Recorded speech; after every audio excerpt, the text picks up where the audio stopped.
Oh, we're rolling. We are. Hey, everybody.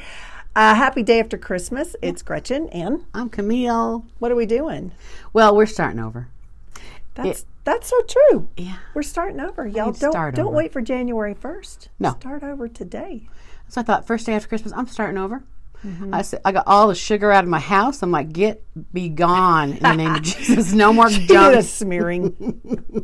Well, you know, you just get breads, and it's like, okay, I'm off that crap now. It's like, no more. I didn't get any. Oh, neighbors drop off stuff. I get these, Oh. sugar-coated pretzels and sugar-coated nuts. I'm like, What's wrong with that? well, I'll be dropping it by. You can have it. No, I'm just like, I want none of that crap in my house, because then I'll just want to sit there and snack. I know. So all my snacks are I was gone. telling Camille earlier, y'all, for Christmas Day or Christmas night dinner, right? I made recipes that I've been making for years. 2 of them failed. One of them didn't even set up. I was just like, Was it your cake? no. So cake No, worked out. but one of them was Jell-O. Oh, well, Jell-O. You know, with the kind you have to mix stuff in, then you have to let it set, then you put the little layer or stuff, and then you put the first layer apparently never set. So it was kind of like soup. Jell-O is like only sold in Utah, I swear. I mean, it's like the number I love one. Jell-O. Jell-O and Cool Whip are my favorite. Are you really? I could that could be my birthday cake. You put the cottage cheese in it? No. Oh, hell no. Oh. No, just Jell-O. Real, raw Jell-O on top. Jell-O And and whipped Cool cream. Whip. Cool Whip. Cool Whip. Yes. Now you know what to get her Yes. for dessert, y'all. That's her favorite. That's my thing. That's funny. Starting over. Okay. I was listening, of course. You know I'm going to say, You are. listen to this talk. This actually made a lot of sense to me. Now, this is kind of out there thinking. So if y'all are like, Gretch, you are crazy. Maybe I am. But this makes sense to me. Just a little bit. I know. So this guy was talking about when you want to manifest something, Yeah. it isn't a matter of thinking so much about the object or the person or the event or whatever it is. The outcome? It's actually finding the frequency of it, Absolutely. because everything is energy anyway. Right. Case in point, when we feel sad, what does our body do? Creates a tear at times, right? When we're hurt, it creates a tear. Our bodies listen to what our minds are telling it. Yeah. So the frequency of what we want is a feeling of what it will be like to have it. So what you do is you think, how would it feel to be healthy? Yeah. How does that feel? What does that feel like to me? Oh, that feels like freedom. Yeah. It feels like security. That feels like peace. That feels like, fun. Yeah. Whatever it is, or say it's finances. What does that feel like? That feels like relief.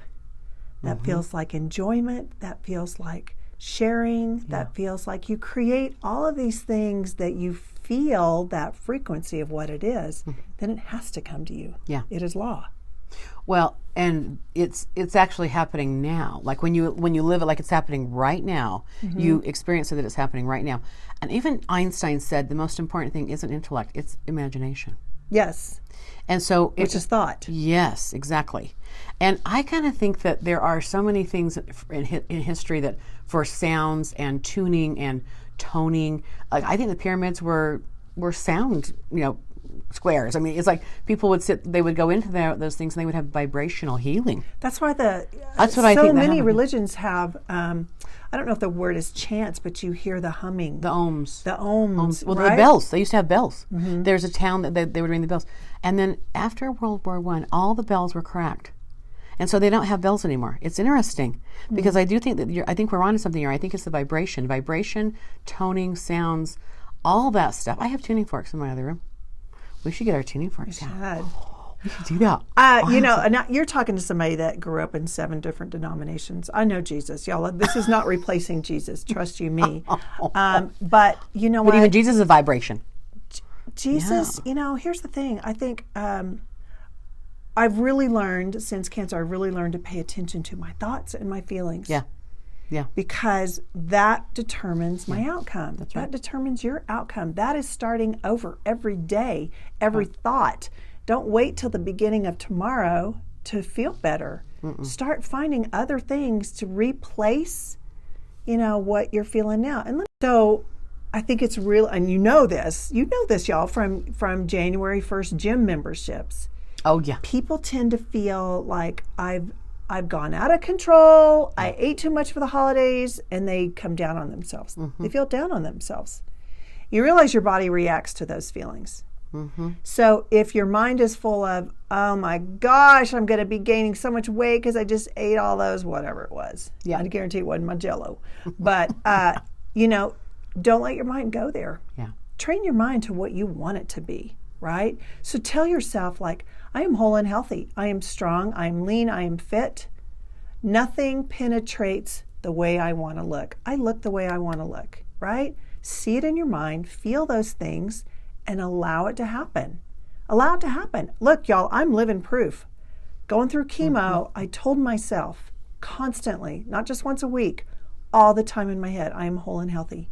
I am whole and healthy. I feel whole and healthy. And I did not let myself get into that scared cancer state. Yeah. Well, and you also look good.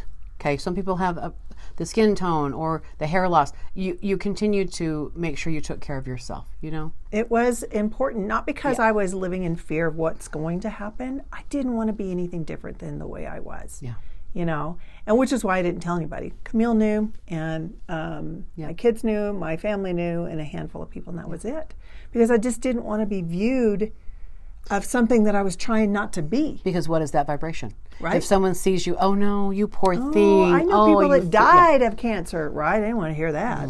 Well, again, they're going to bring their energy to it. Yes. They're going to have their opinion about it, right? Yes. And so we wear that energy. If we're not careful, we can wear our energy like that. So that's why you're always guarded against taking people's energy on. So that's very smart that you didn't have people relate to you like a sick person. Yeah. So when you have people come in and repetitively they are talking of their trials or their struggles and so forth, and you already know, from the get-go, because you've already had that session. Yeah. How do you help them move forward? Well, I call that roller coastering. And so people that are up and down, they have a hard time holding their own space around other people. And so it's a discipline, it's a practice, and you have to be able to critically think your way through your life. You have to decide who you're going to be. And when other people see you doing better or they see you that you're improving, it's interesting to watch them try to sabotage that person, So I kind of regroup them, bring them back to ground zero. Okay, well, what do you think? Well, what do you think? What do you want? What do you want? So it's more about repetitive stuff constantly. And what about your choice? What are you choosing? Are you choosing to listen to them or are you choosing to listen to yourself? So I kind of have them be accountable for taking on that vibration of somebody else because they're going to let that happen. Look, there's no victims anymore when you're adults, okay? It's like you might be absent-minded to what you're taking on from other people, but you're not a victim. So you get to choose how you're going to respond to other people's, conversation of you or whatever. You're the one that handles it. How are you going to handle it? So I'm always asking that question, well, how are you handling this? What are you doing with it? Right. I'm taking it on, I'm wearing it, I'm whatever. Yeah. Or I'm not going to do that anymore. Yeah. And as soon as you let go of that, as soon as you recognize it, usually it's gone. It kind of just leaves. You know that expression, I knew that was going to happen, especially when it was something negative? Of course you did. Because you drummed it up. We all do it, right? So when I hear people, especially my kids, when they start talking about, oh, this is probably going to happen, I'm always like, well, maybe. But I say, careful. What if it does? Right. How are you going to handle it if it does? Or are you feeling it? Are you creating it? Or do you need that to happen? What if it does? What if you don't want it to happen? What can you do to pre-align with something that you do want? Yeah. And that is all a matter of just changing your thoughts. Yeah.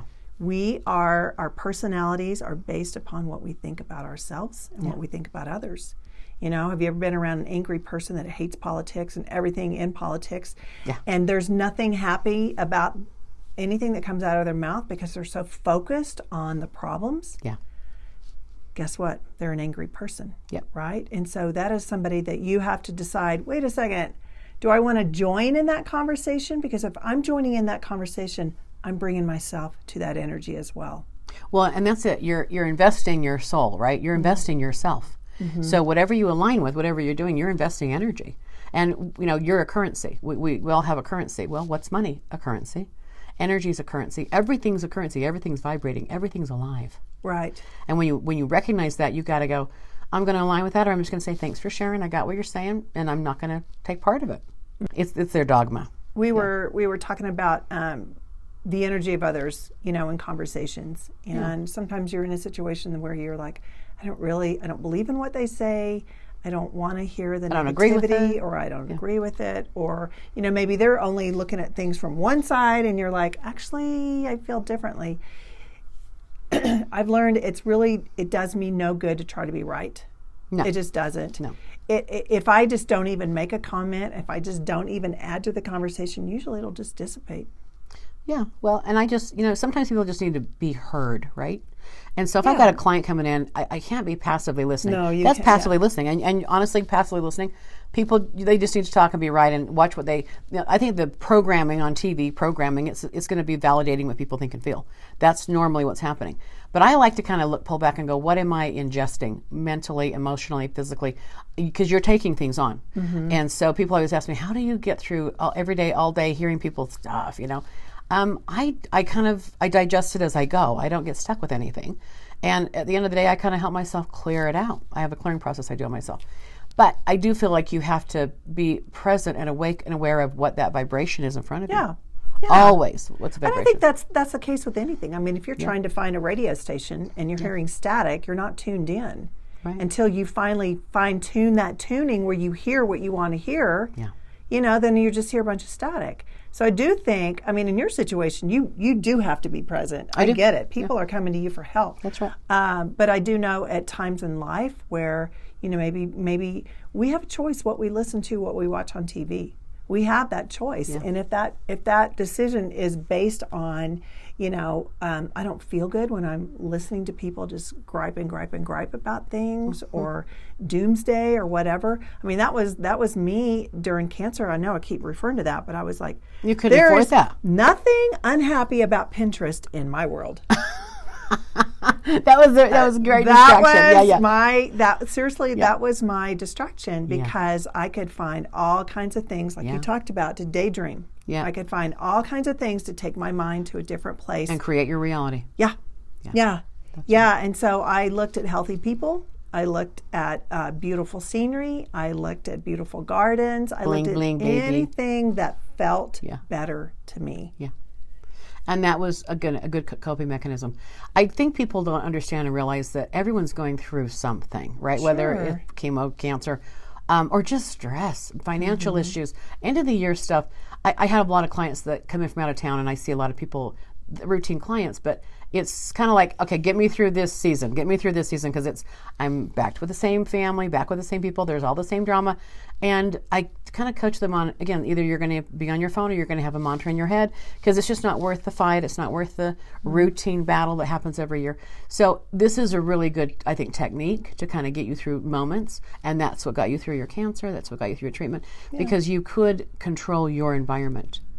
Yeah, and so you're controlling what's going into your head, mm-hmm. what you're processing in yourself. And I do think that, honestly, the juxtaposition of life is even though we are around things maybe that we don't want to be around with, we still are in control of how we feel about things. Yep. So how you handle I don't have to get pissed off if somebody doesn't agree with me, or if I don't agree with them. No. I don't have to join in on a conversation that's not benefiting how I feel. Yeah. Everything, like Camille said, everything is an energy. So what do I want to feed into? Do I want to feed into that negativity and the hatred and anger or worry or any of that stuff? Or do I want to be in control of my feelings and my outcome, not based on what somebody else is projecting? Yeah. And I think, the most prudent thing to do is realize that we're kind of living in two worlds. We're kind of walking between worlds sometimes. People, you're entering their kind of force field when you're around them, right? So that going into if you know the relationship, that person, you kind of have to guard against entering their force field and roller coastering. So my goal with people is to stop the roller coaster effect. So you can recreate them in your head and go, thank you for sharing, and don't resist it. Mm-hmm. Allow it, don't resist it, and then you can maintain your composure, maintain your presence, if you will. So you're not up and down, moody. I get you. Manage your mood. Thanks everybody for being here with Starting Over. We'll see you next time. Goodbye.